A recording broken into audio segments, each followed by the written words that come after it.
Hello everybody and welcome to Lushfoil Photography Sim. This is gonna be a really calm video. I found this one on Steam. It's made by an indie developer.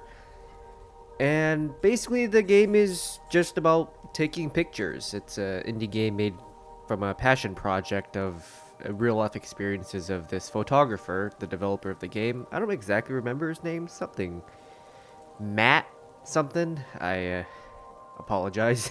I should really learn their names a bit better. But not going to have the camera on for this one, obviously, to give you the best experience for the game. I'm also might not be talking that much, but we're just going to be taking photos because photos are a big part of my life. They're a big part of my self-discovery and figuring out who I am in the world, and just photographs and cameras and all that jazz are my life. They kind of have led me through a lot of tough times in my life, and I guess we'll just start now and we'll talk about it as we go.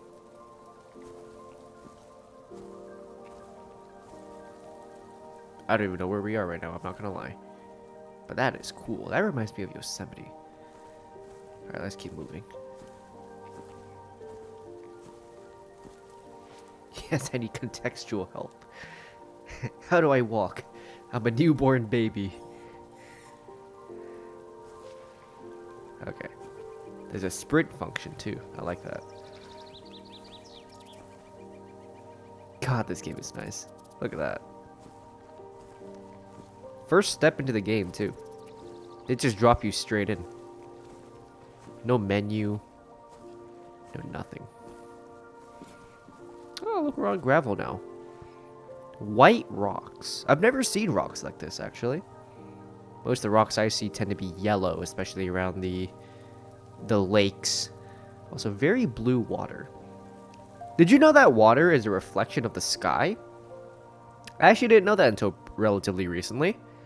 But if you're on a clear sunny day and the sky is blue, then the water will also look blue. But if it's overcast, then the water will look the same color. So if it's cloudy and gray, the water is going to look gray. So if you have ever been to the ocean or any sort of lake during an overcast day, then that's why the water doesn't look as clear sometimes. Ooh, floating camera.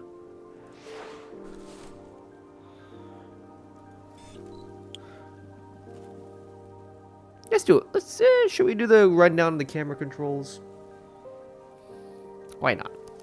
That ain't too bad. Alright, let's take our first photo. That's a cute photo there. Not the greatest. The angles look a little off, but I guess we can start out by finding a good spot.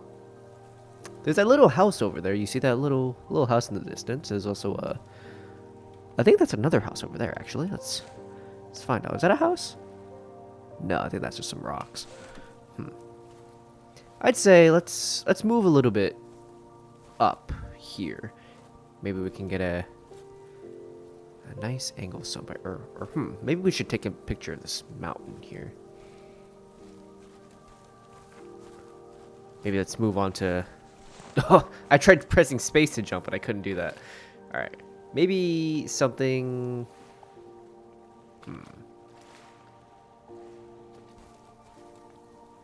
Maybe something like this. Something simple. Let's start out with something simple. Nothing too complicated.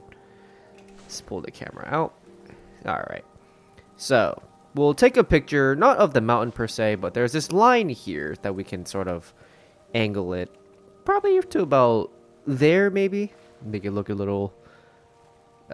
what's the term? National Geographic-esque. So, we can adjust our settings. So, you see all these buttons in the bottom corner here. Currently, we are on aperture priority. So, basically, let's, I want to run this down with you real quick. So, that fraction, 1 out of 100, that's going to be your shutter speed. Currently, we can't adjust it because of the camera settings, so I guess we could change that, but we'll do that in a second. Aperture is the way I was told how to describe this is imagine your eyes opening and closing or dilating, and it's that sort of iris part. I'm not sure if that's the right term, but imagine like your eyes opening up, like your eyes dilating to take in more light, and like at night, and then they sort of close up when it's during the day and it takes in less light. That's basically what aperture is. That's the extent to what I really know about it. Not very technical, obviously, but that's the best way I could describe it and the only way I really know how. And ISO is what I've been told is artificial brightness. Now I know that is technically not true, but for the purposes of this video and honestly just to the extent of my entire knowledge about cameras, ISO is what we would consider to be artificial brightness. So how this would work is we start out with between the aperture and the shutter speed. Aperture, this middle one here with this little circle, controls your depth of field, and the shutter speed controls how fast you want to capture something. So if there's a bird in the sky, for example, or running water, if you make the fraction smaller, which would make the seconds that the shutter is open less, it would capture this still faster. So there would be less motion blur, less motion in general, and you can capture fast things very crisply. Now, if you want to make a lot of blur and you want to make the water look really smooth and look like it's flowing, then you can have the shutter open longer, maybe even for like a second, 2 seconds, 3 seconds, and from there then the water will look really smooth and flowy. But if you have like things like birds in the scene or fast moving things like cars, then they're really going to also look like a blur. And yeah, that's pretty much how that works. So we're going to see if we can change this to manual. There we go. So we've got a still scene, right? I don't think we need to keep it too high. I don't think there's too much we need to capture. Our aperture is currently really low, so it's really shallow. So whatever we focus on, let's say we focus on this rock here. We focus on the rock. The things in the background, or the trees even, the things in the background and the things in the foreground are going to be out of focus. So what we could do is we could increase our aperture over to maybe f11. And then our photo looks a little dark. We could even lower the shutter speed actually, because we don't have a we don't really need a tripod. our hands is not really something I think we really need to worry about. So we can even probably lower this over to like 1/25th. I don't think ISO really matters too much in this case. And you'll notice something. Right below these 3 numbers, you're going to see this little dial here, right? That dial is basically your brightness, or the sort of amount of equal leveling in your on your screen in your photo. Generally, you kind of want to keep the brightest part of this image somewhere somewhere between 1 and 2, which would make that 1 to 2 stops above the average brightness of your thing. But anyways, I'm getting out of hand here. Let's just take a picture and we'll start out simple. Boop. And see how that looks.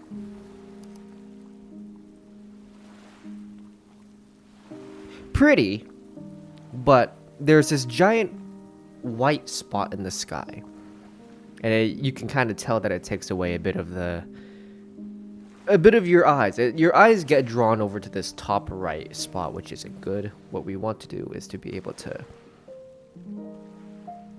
draw our eyes over to the tree line here and up over to the mountain. So not the greatest image. I don't remember if that was the first or the second image I took, but anyways, let's keep moving. Let's see if we can't get any better angles. I think that was one of the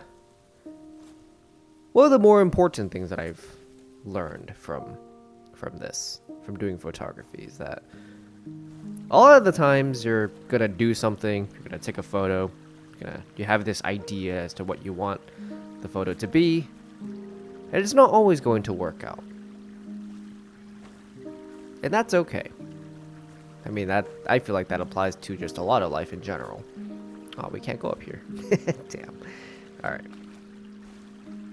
This little river here could be nice. If we could go up here and take a picture of the river going down, that would be kind of nice. Can we crouch? I don't remember. No jumping? Shit. Alright. Let's keep moving. I don't know where we are, actually.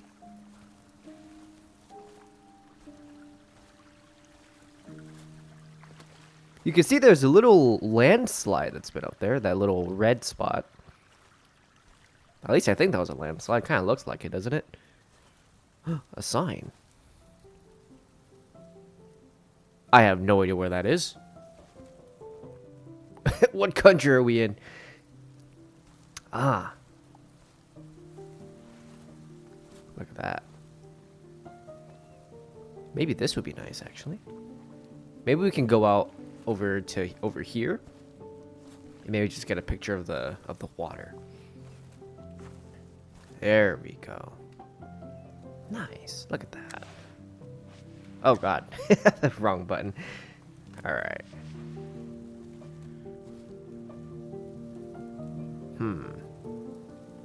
The sky does seem to be a little bit difficult to remedy in this case, huh? But maybe something to do with the white sand here. Is that a fish? Holy shit. Fish AI.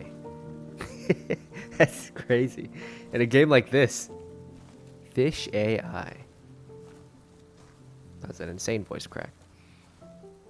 We're gonna find different angles. Something nice. Something different.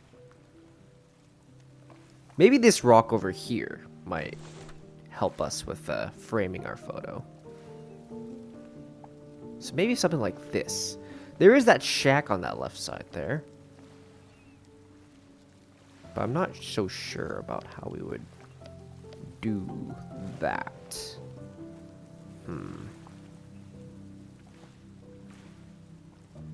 I'd say something like this could work, but the problem is that something about it doesn't feel right.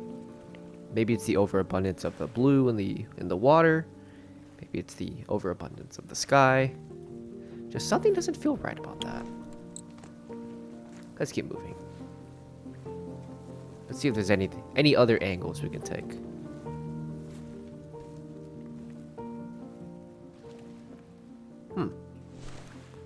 What about this bridge? Anything we can do with that bridge? Or maybe something like this could work. Our problem here now would be the borders. See, there's too many trees in the way. Those damn trees. I've always had a big problem with trees ruining the shot. I know there's always things you can do to crop, but it doesn't seem like... I always try to get the most natural first shot kind of picture, but you can't always get that because nature can be a pain sometimes.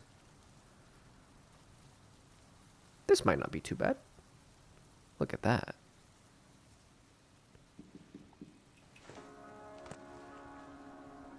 Maybe we can take a picture of the water. We can crouch even. Oh. Let us down too far. We drowned. Maybe like that.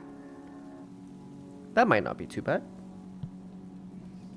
Alright, let's take a look at our settings. We're gonna keep this split here in the river / lake, whatever this is, at the center of our screen. We're gonna try to make that our primary focus. We have our two little peaks at the left and the right edge. Probably about kind of even apart, I'd say, right? That's not too bad. Our lighting seems to be a little bit... If we make it too bright here, for example, like this, you notice that the sky kind of takes away a lot of the shot. So we're gonna try to not do that too much. Usually what happens is if you change the aperture, then you have to change everything else again. That's one of the annoying things about changing aperture, but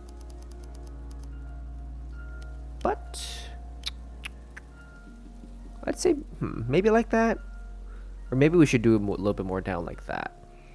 If we can keep the water line at the upper 2/3 of our camera, so I think maybe by that box, then maybe this should be okay. Let's try it. Let's cross our fingers.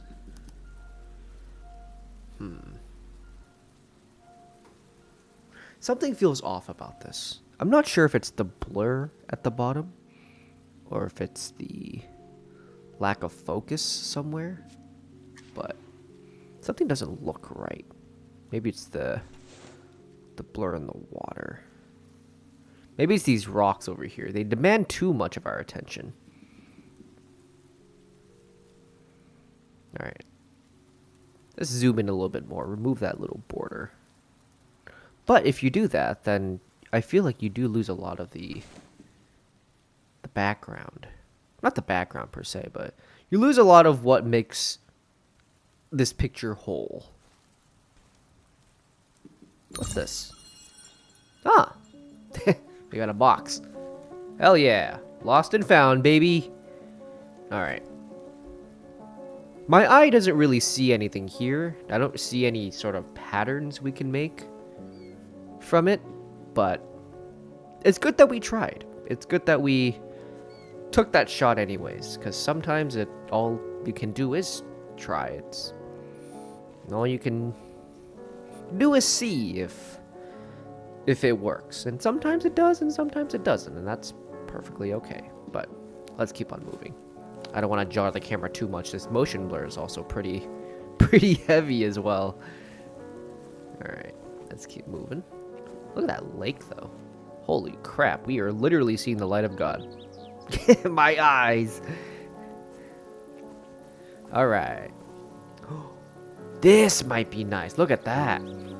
You got the water on the right side, the white sand on the left side, bridge straight down the middle leading over to the path, and the trees over past the little bridge. This might not be a bad shot, actually. Take a look at that. The problem is we don't want to keep this dirty brown sand in there. We just want the white sand. Because if you look at it, the sand over here sort of, I don't feel like it really leads into that shot. But what we can do is leave the bridge at the lower 1/3 of the frame. This is called the rule of thirds. Essentially, you split your camera into, or your image rather, into 9 sections with a grid, and you try to keep your subject on one of those lines. So you're splitting the image into thirds. You never generally want your main subject to be the center of attention, or not the center of attention, sorry, at the center of the image. There's some science behind it. I'm not exactly sure why, but I'm thinking this photo looks pretty nice. You got the little shadow on the bottom left there leading up to the trees. The white sand leads you up to the bridge. A nice divide between the white sand and the blue water leading up to the trees in the back. The sky is not too intense either. A little bit of sky on that left side, but I think we could get away with that. With it being that way. I'm thinking we could do 1 stop under. That might not be too bad, right? The thing about brightness and all of that and worrying about that is that you can always change it. You can always edit it to look a little bit different. And so the picture that you take won't always be your final picture. Maybe the focus is off on this one. It seems a little off. Let's try refocusing. Let's try focusing on that bridge, actually. I don't know if the focus function actually works in this game, but let's try it. zoom in a little bit more, actually. Let's try to keep that bottom border a bit more clear from other bad things.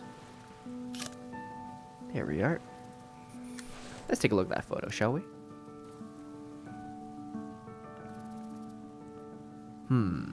You look on the borders, nothing too crazy. A little bit of the sky here, but it's not as distracting because at least my eyes tend to draw over to this white sand here, leading over across the bridge and into the forest. Honestly, I kind of like it. I'm kind of proud of this one. And that's kind of what it is, right, with photography. Is that a lot of the times you see all these photos and they're all these National Geographic people and they're crazy ass photos and they look so cool and they are really cool. But you don't have to live up to those standards. You can just take pictures of whatever the hell you want. And as long as you would like the pictures and you find meaning in it, then who's to tell you that your pictures are shit? Who's to tell you that you're wrong, right? There's a little poster up here, actually. I think it... What is this? Ah. Look at that. I think these might be pictures other people have taken. That's cool. Oh, there's a whole bridge and everything you can go on.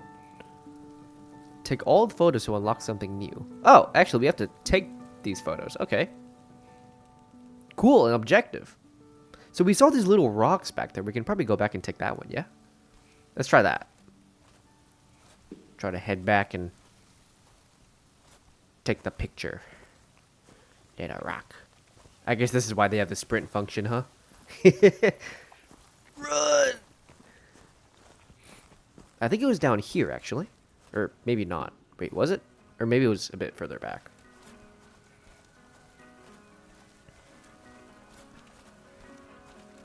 Alright.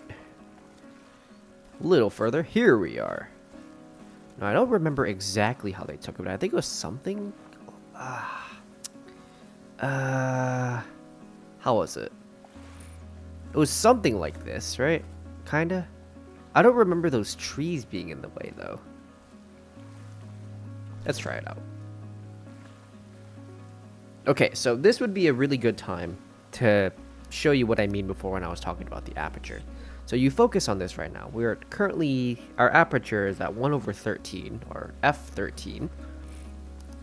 And one thing that we can change with this, and I was talking about this, the higher the number, the larger your depth of field is going to be. So that means that there's going to be less blur in the foreground and the background, and that more things are going to be in focus.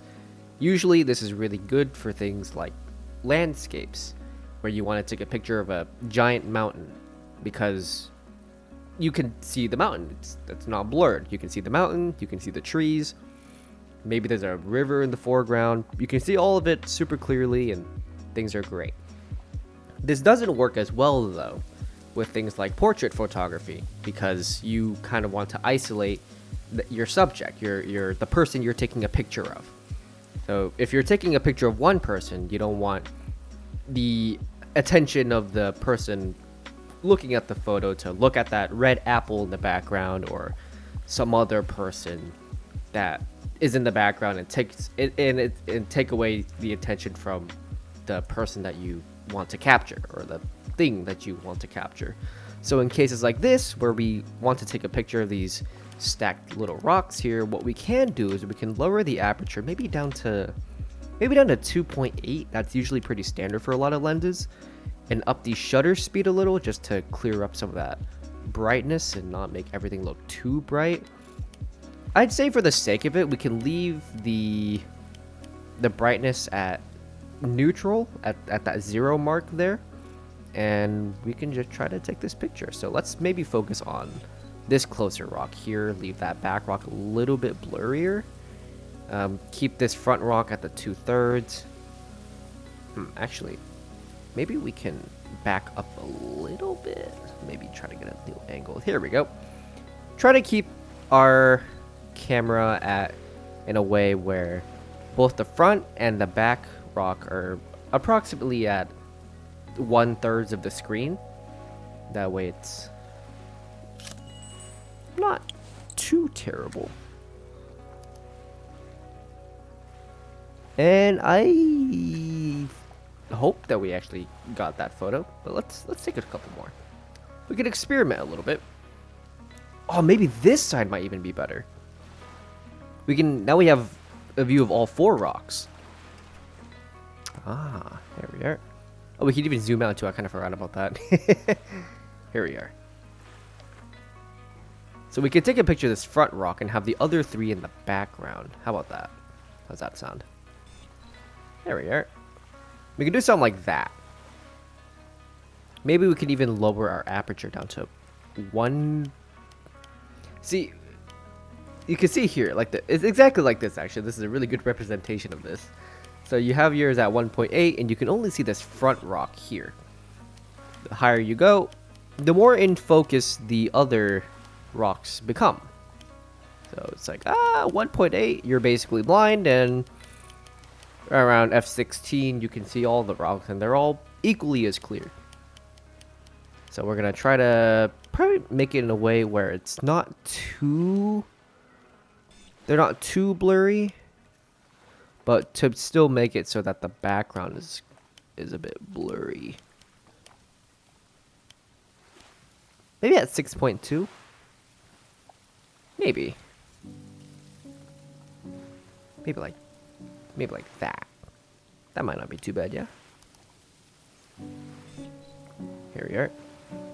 Everything's in focus, and pop.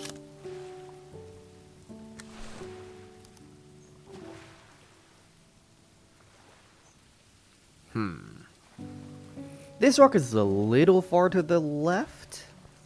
Not a fan of that, but perhaps if we just go a little bit further back, we can get everything in the frame, capture everything how it's intended to be. Well, honestly, the word intention is very difficult here, but we're just trying to do something a little bit simple.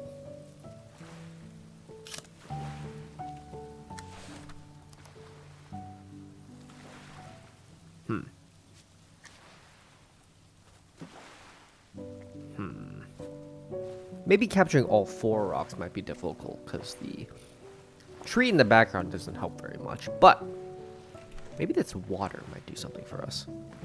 Like that. Crawl, damn it. Alright.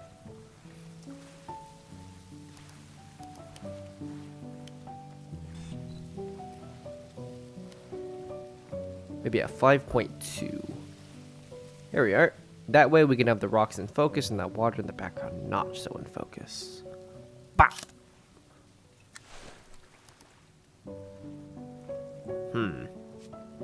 It kind of becomes a big jumble if you look at it too top down.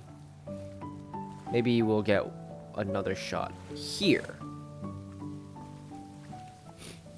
Maybe we'll just have these 3. And then maybe we can have this one at the center of the image, because the other 2 are a bit off-center, but in perfectly good places. That little tree in the background is kind of funny too. It's kind of in the way, but it's at 6.2. Nothing too crazy. Bah. Nice. Not my favorite subject matter, for that matter, but still kind of nice, in a way. So interesting. Interesting shapes, interesting patterns, interesting designs. With my eyes, though, I'm not very... It's hard for me to spot nature-y things. And I feel like that brings me a bit into the next topic that I was gonna just kind of popped up into my head. Was initially when I started photography, I started this back in like 2019, 2020. I sort of saw everything as I saw potential in a lot of things. I saw things that I just took random pictures. Everything was so cool and so new to me. I went outside, found a little divot of sand with like the tiniest stream of water, and I started taking pictures of it. And I thought it was the coolest shit ever. I thought I was National Geographic ready. Like I was up there with I was gonna take pictures for David Attenborough for his new Earth documentary. And then the more pictures I took, I felt fine for a while. Took pictures of some birds, some squirrels. Even hiked up the hardest trail, well, the hardest like public trail, Nevada Falls in Yosemite to take a picture of that. And that was honestly one of the coolest things I've ever done. It was also one of the most strenuous things I've ever done because at the time, I was very, very unfit. I basically had no exercise under my belt. The only exercise I had before that was like 3 years before, when I took like physical education in high school, which was a rough thing to... It was pretty rough for me to go from being stagnant all the time to hiking up that stupid trail.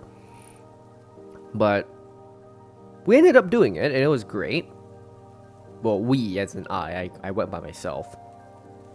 And I took a picture of the mountains there, and it was amazing. It was great.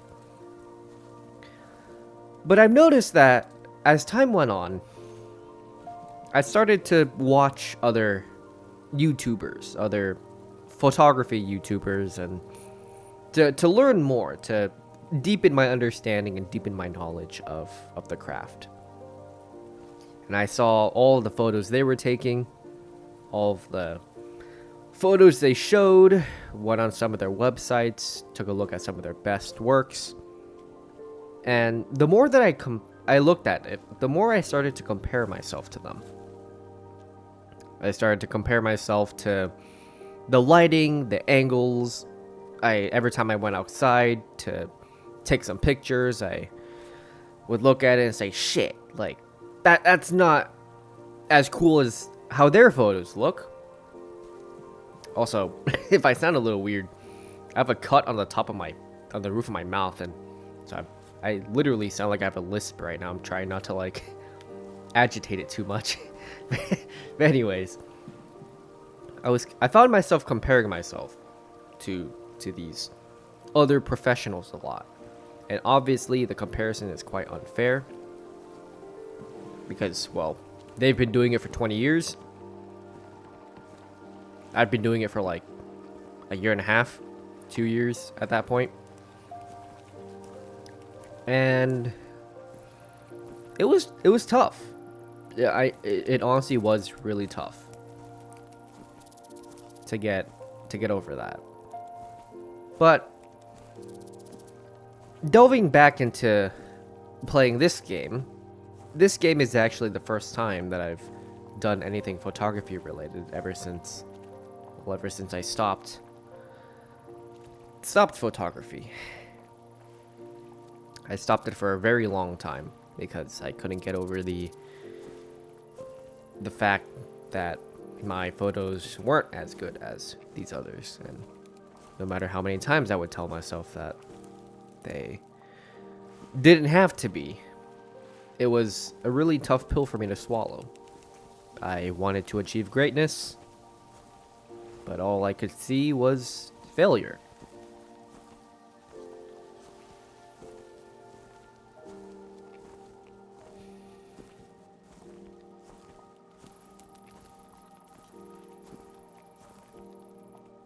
But I do feel like just because you see failure in yourself in certain instances doesn't mean that you are one.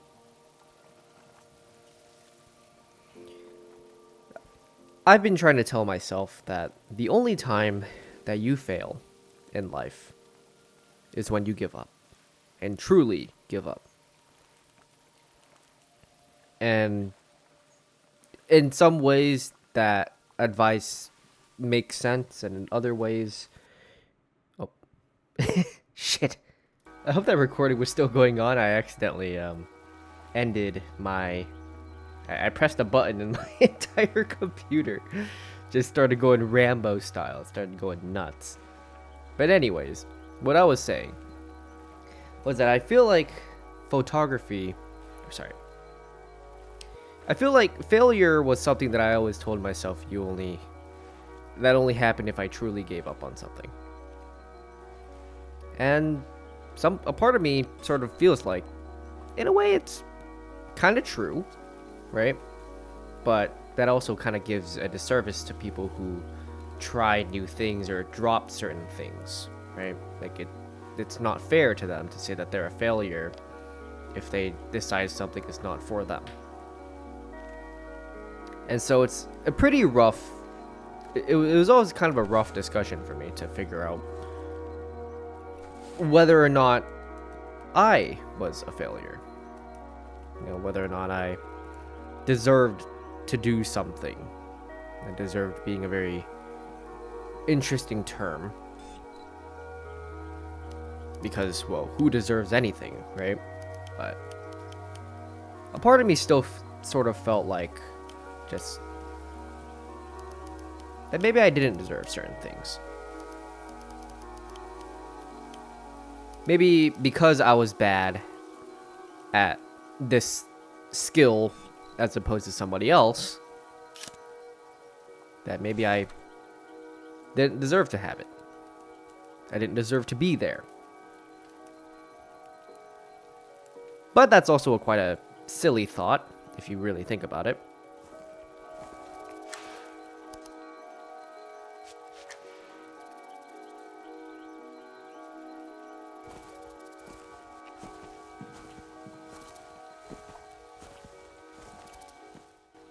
Look at that. Holy moly. Oh, maybe we can have something with the water. Nah. Maybe the water here. Look at that. We can zoom all the way out. Follow the river. Just like that. Zoom in on that. Actually, let's zoom on that tree maybe. Can adjust our aperture a little bit. It's a little dark here. I'm not sure how much the shutter speed matters for our hand. I'm sure it matters for the trees a little bit, but we can maybe lower our aperture a little bit, up our ISO. Maybe that. Actually, maybe a little bit more this way. To the left. And just like that.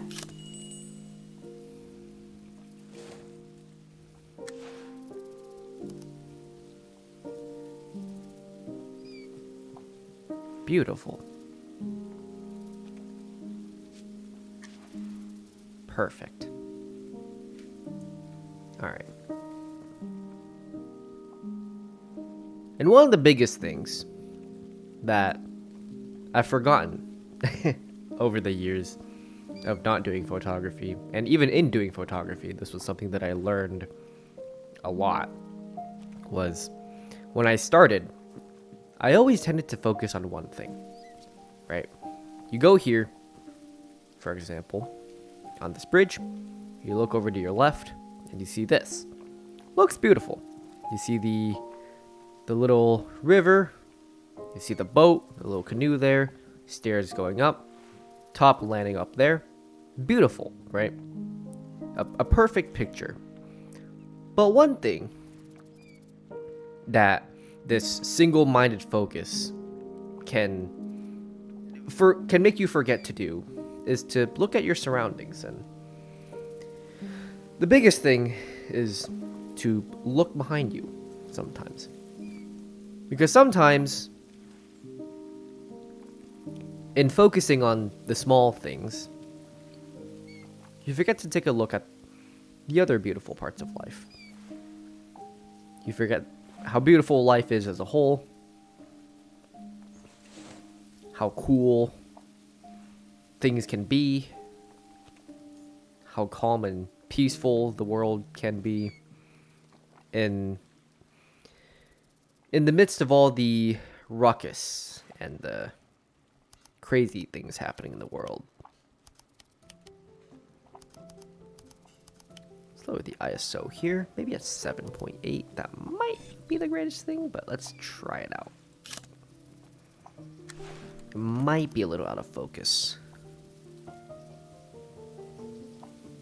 That's not too bad. The only thing is that this water line is a little bit angled, so maybe we can focus on that a little bit. We can, I think it was E, right? Or actually, it was, what was the button again? E?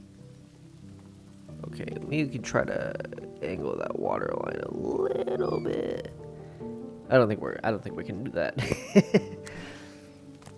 We can adjust the angle of this post-process if we want to, but overall it's nice. But as you can see, the background, the tips of the mountains are a little bit blurry, so we're gonna redo that picture with a bit of pizzazz. Up the aperture a little bit. Let's do like f16, just maximum aperture.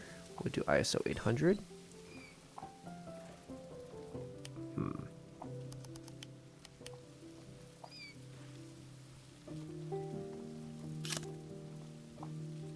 Let's see how that looks.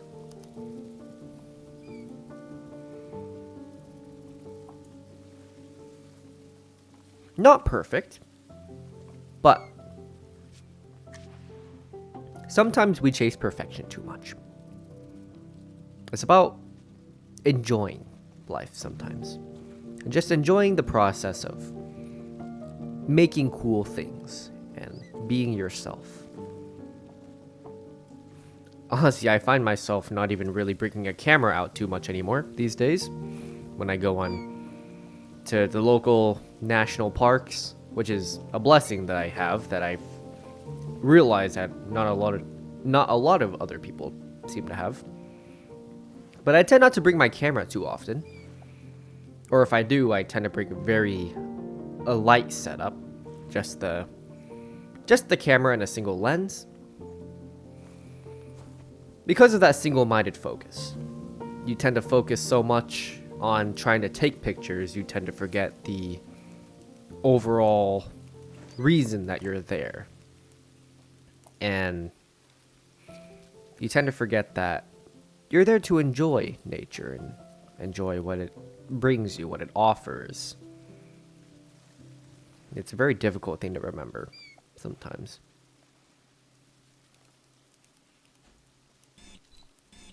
But this will not be a difficult thing to remember.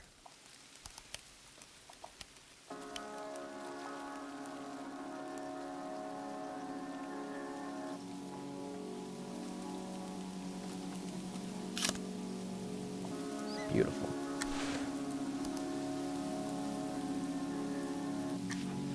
I hope that church was in focus. We'll do a horizontal one now. Do it like that. There we are. Actually, we'll focus on this right here. Just a very simple shot. There's that bush in the background that's sort of covering everything, saying, "Hey, you, look at me." That's perfectly okay. All right, we're going this way to Seawig. Seawag? Seawag. Architectural photography. Fuck. I'm just gonna leave all this in. Architectural photography is something that I've never really been into either. It's not really something that I've done very much of. For a while, I sort of thought that man-made structures were kind of silly to take photos of, just because, like, I was kind of a pompous asshole.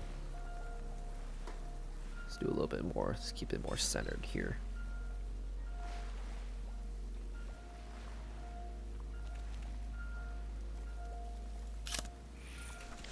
But I've come to learn that even other types of photographies are very unique in their own way. And they all take a certain type of skill and a certain type of creativity to them. One is not better than the other, and that's something that for some reason I had to learn. I had to learn to be accepting of others in that regard. It's obviously very pompous for me to say, but as you can see, it's taught me a lot. It really has taught me a lot. It's a nice image of the house over here. We'll leave it in the bottom lower third, just like that. Focus on the house. And bam!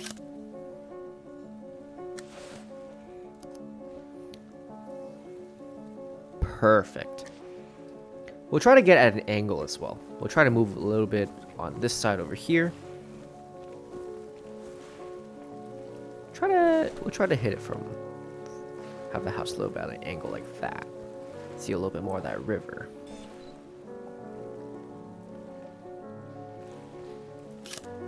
Just like that. Low-key, that's really grainy. I think we gotta lower our ISO a little bit. Here we are. We'll do 7.8 and then that. And just like that. We'll just keep it neutral. Nothing too bright, nothing too dark. Just neutral. And just like that. Perfect.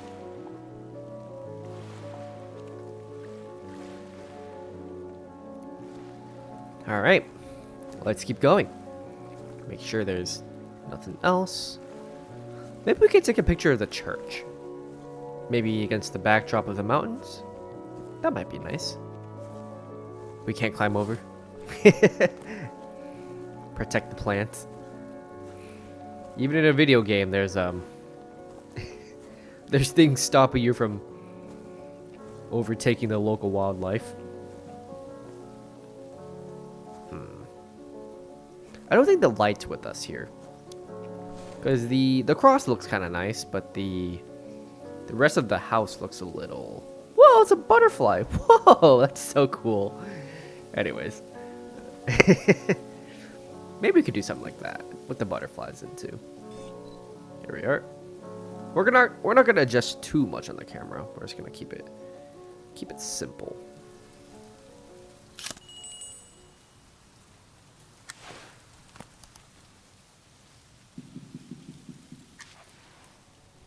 All right. I'd say with that, let's keep moving on. Is there a path in here? There's gotta be one. Shit. I guess there isn't. All right. Let's see if there's a path down this way first. Let's see if we can actually reach that house. Maybe we can take another picture of the rocks over there.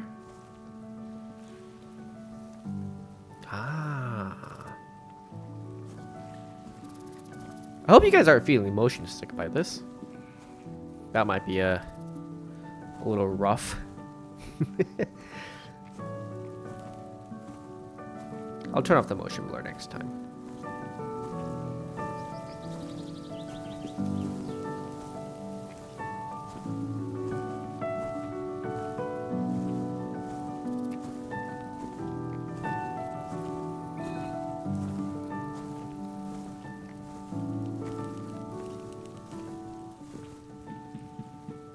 Beautiful. That is amazing. Holy crap. That is awesome. I don't even know what mountain that is. That's got to be like a 14er, right? That thing is huge. Look at that. It's a big mountain. Maybe we can actually keep these little leaves here. You can keep the leaves here. Have the house over by this side. Our subject matter would be both the house and maybe this little rock crevice here in the valley.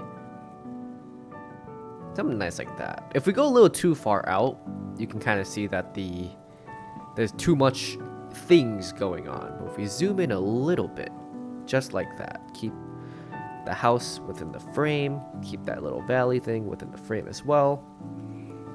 Maybe we could keep it like that. There we are. And then we can adjust our settings a little bit. Add a bit more depth. Increase the...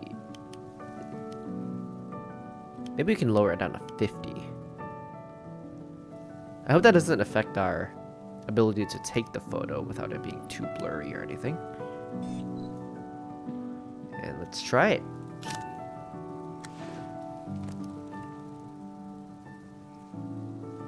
Beautiful. Nice and crisp. Nice and perfect.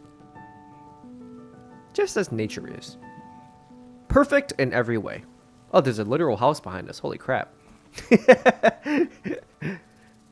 They're so busy looking at this nature. You forget to look behind you and you see a literal house here. I mean, I guess that's kind of what I was talking about before, right? You kind of forget that you're so focused on your one thing that you forget there's a literal friggin' giant building behind you. Should we go over there or should we explore the rest of this first? You know, I guess while we're here, we could take a little coffee break, yeah? You think they let us have coffee breaks in here? Or is it blocked off? This is a residential zone. You're not allowed in here. Alright, well, no coffee break for us. Oh, there's a whole path up here. Should we follow the water or should we go up this path? What do you guys think? I'm feeling a little adventurous. Let's go up the path. Let's see what's up here. We can circle back around and hit that boat a little later as well. There's no rush. No rush at all.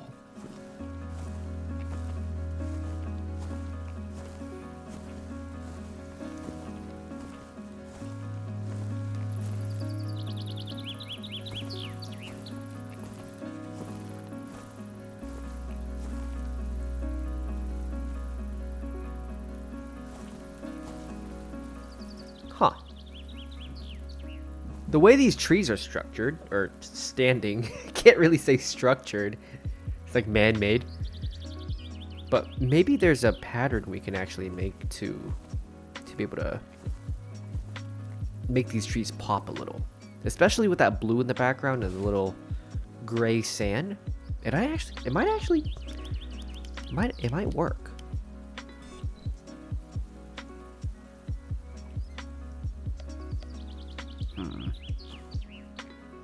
Or perhaps the trees are a little too far apart. What if we make it vertical? I'm not too sure, actually. This one might be a little bit difficult. Perhaps it might be better to do something like this.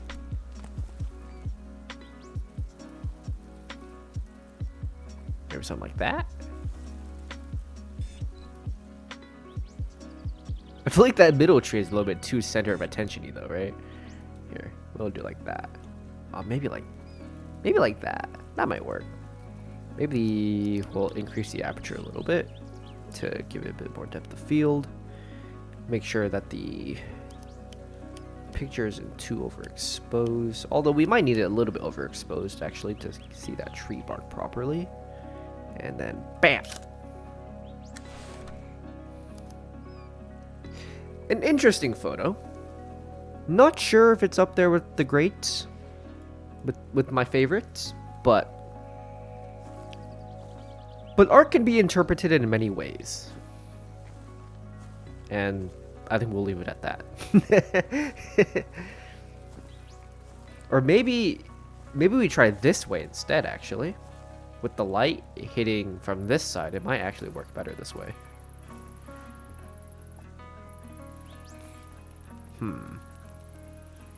Maybe.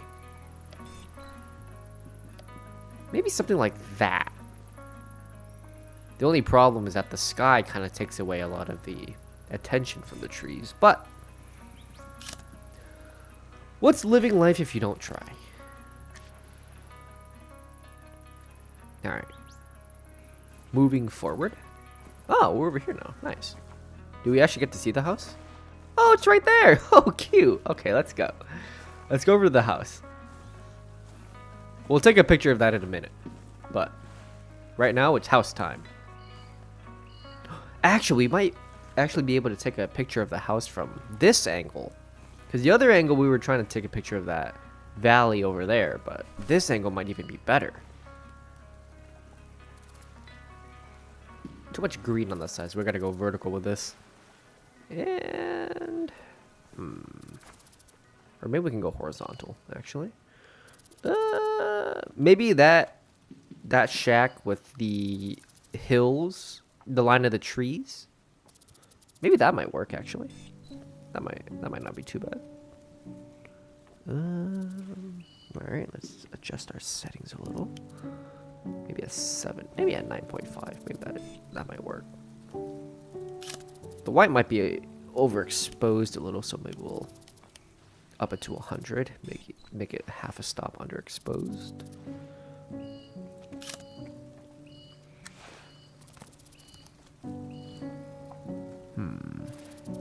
Not bad. Not bad. The trees are a little bit overexposed, but I suspect that the trees here, or the house here, would be a little underexposed.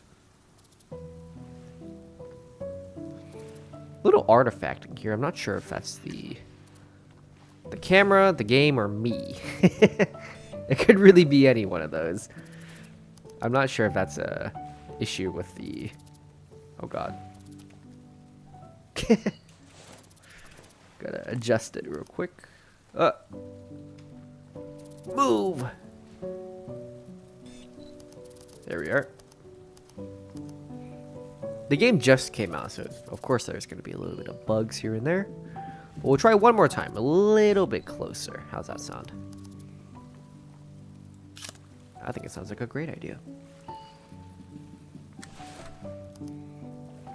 Beautiful. I like this one. Nice picture of a house. We've turned this from a nature sim to a what's this called? A real estate real estate photography. Darn. Although we might be able to take a picture here. Maybe not the chain, but maybe this part of the house with the mountains. Oh gosh.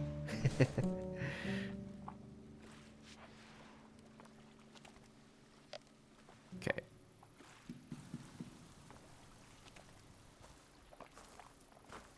Okay, we'll try to do something like this. Ooh.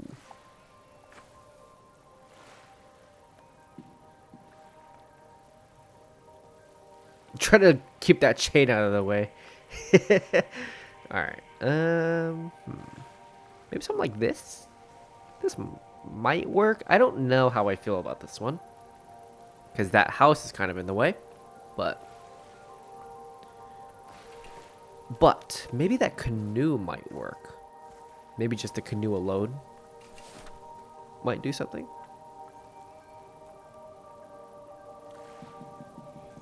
Maybe a bit back like that.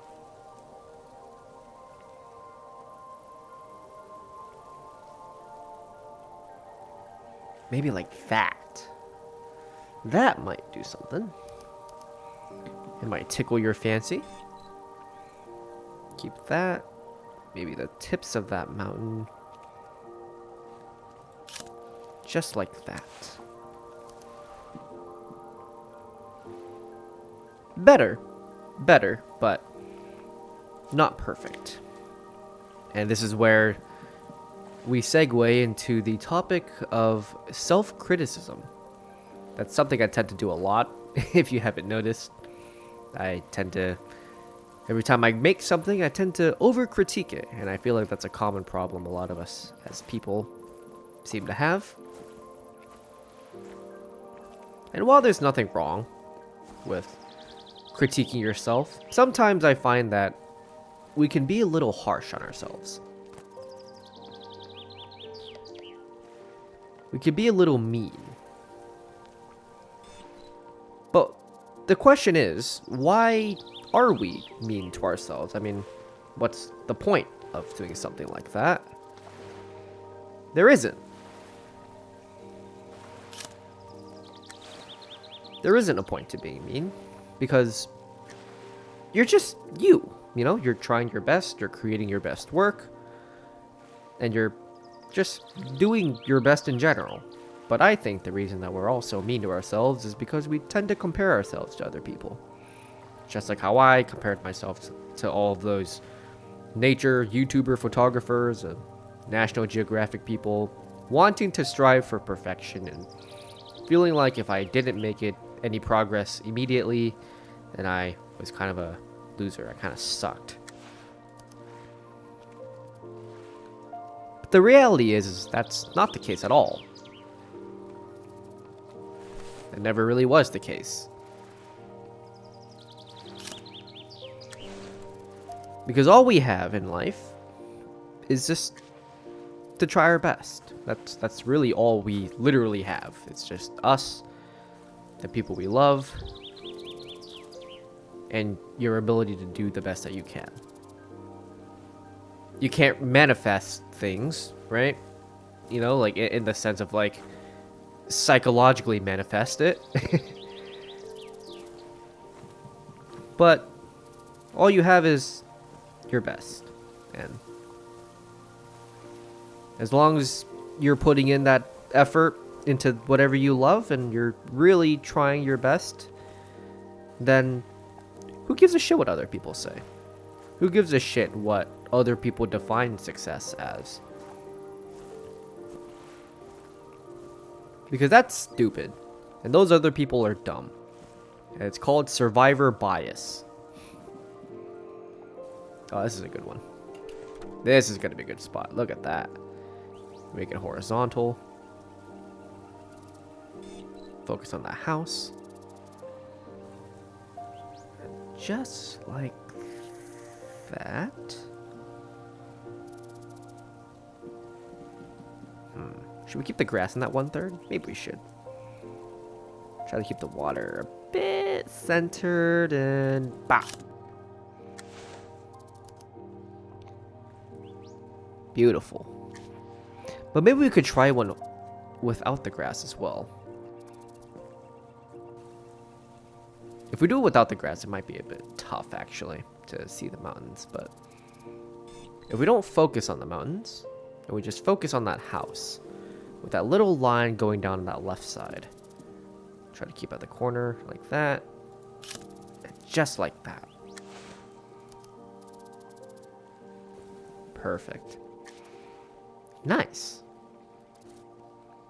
Let me see what the aperture was. Okay, that's actually not too bad. Sorry, I keep ruining the immersion by pressing all these other menu buttons. These buttons are still new to me.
Oh, hey. We're at this spot. This is one of the spots where they were showing on that billboard. I think it kind of went something along the lines of this. I don't think we really focused too much on that. But maybe there's something else we can do with this as well. Maybe we can't focus up on that whole mountain, but we can focus up on the green over here. We can use this bridge as a leading point over to those background trees in the distance here. Just like that.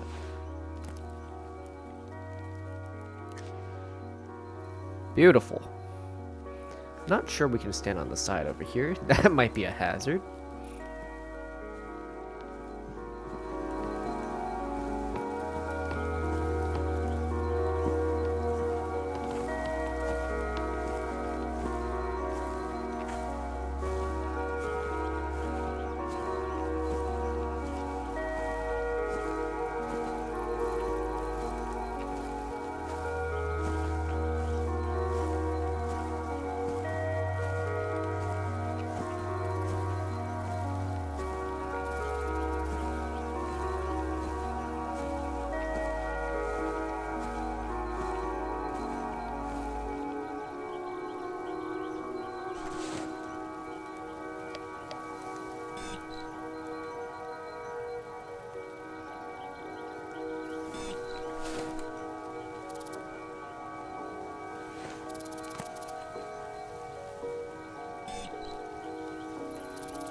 And even so, sometimes you focus on all these big things. You focus on all these big landscapes and these big ideas, big projects. But sometimes we forget to focus on the things that are important in our life.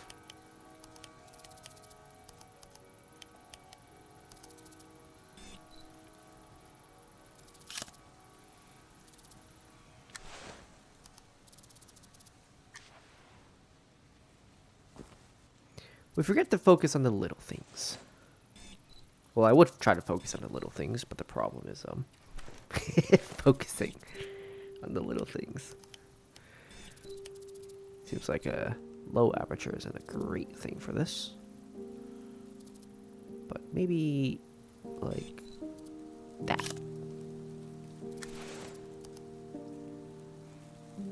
Just some flowers. Nothing too crazy. Nothing too intense. Just a bit of flowers. Oh, nice little box. 2 of 8.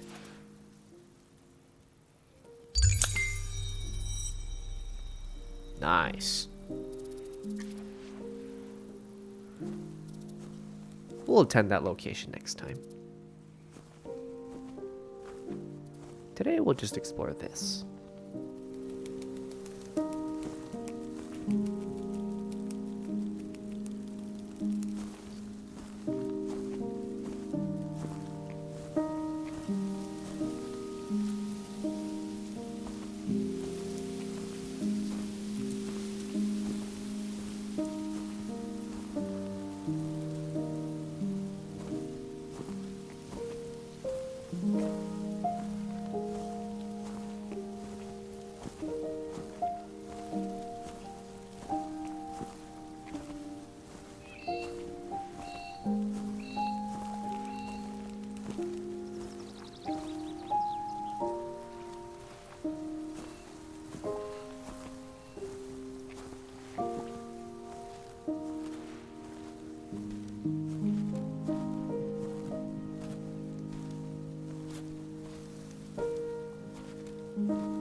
I guess the last thing we could do then is to see if we can go up this river. See if there's any substance behind this. Let's see if we can go up here and see if we can get a good angle.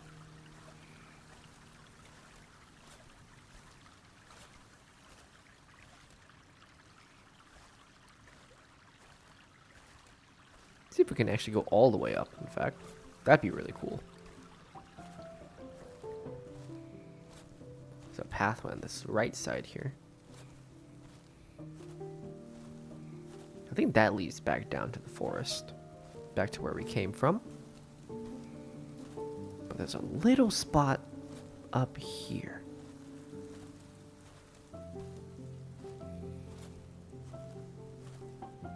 Huh. Oh.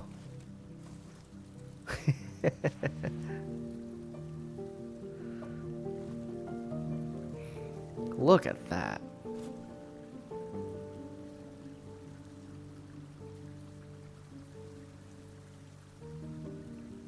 All right. It's a beautiful spot. Let's see what we can make of it.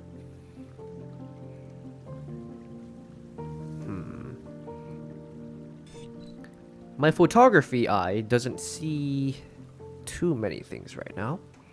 I see this line here of green. I see the little mountains in the background. See that little house village we saw down there. But nothing too crazy. Bright rocks right at the bottom of this frame really draw your attention to it. So we're going to try to zoom. If we do zoom in a little bit more, it might be a little bit much.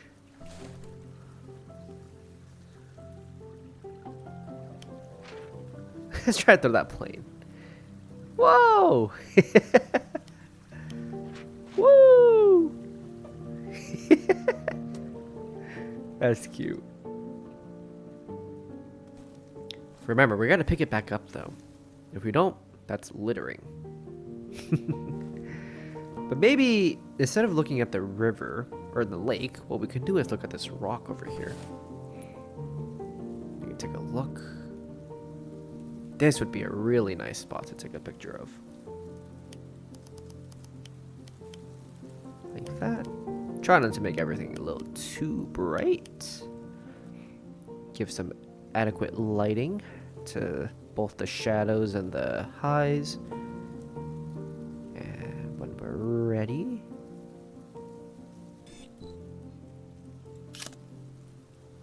just like that.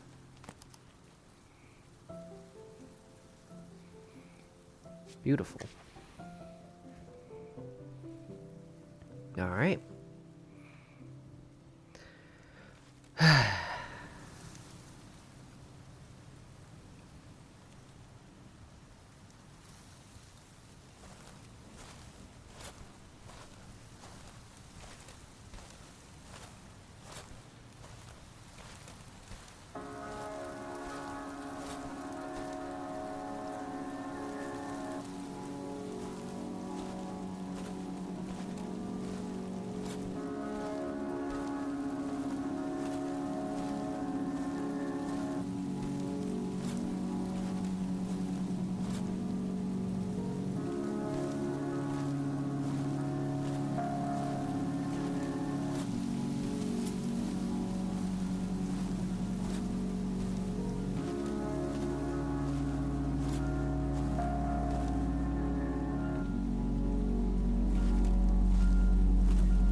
These rock formations look really cool, actually. I'm not sure what the artistic endeavors would be of taking pictures of rocks like this, but it's not always about the artistic endeavors. Sometimes it really is as simple as taking pictures of something cool. Not everything has to be a National Geographic show or National Geographic photo.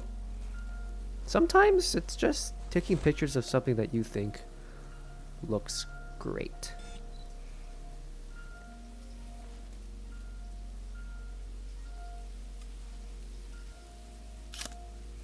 because we spend so much time chasing perfection.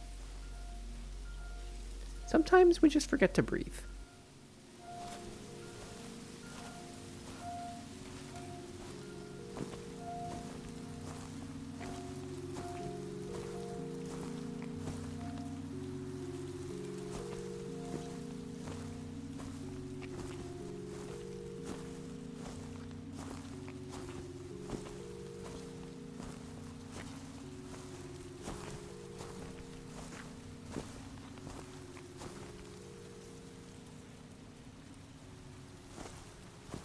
That was kind of cool, that rabbit. I was like, holy crap, it's a rabbit.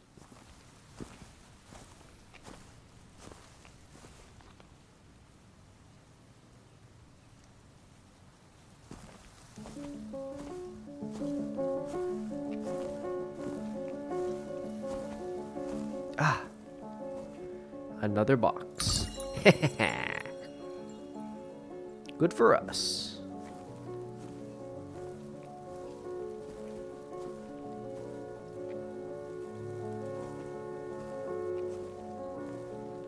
Good for us.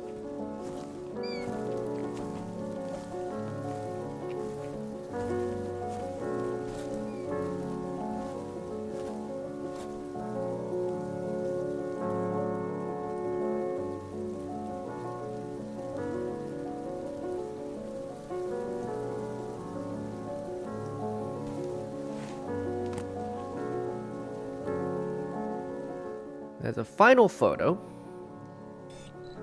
And a final goodbye to this place. Let's take one more shot.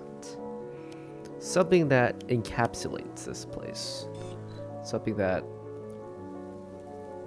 allows the beauty of a place like this to shine. Clear blue water. Perfect green trees. White sand / rocks. And a big giant mountain. All captured into one.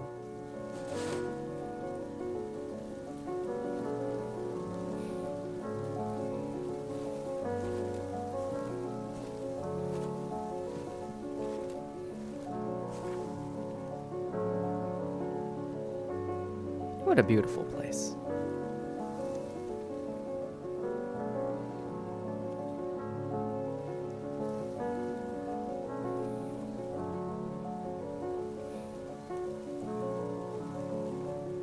And thank you for watching. If you enjoyed this,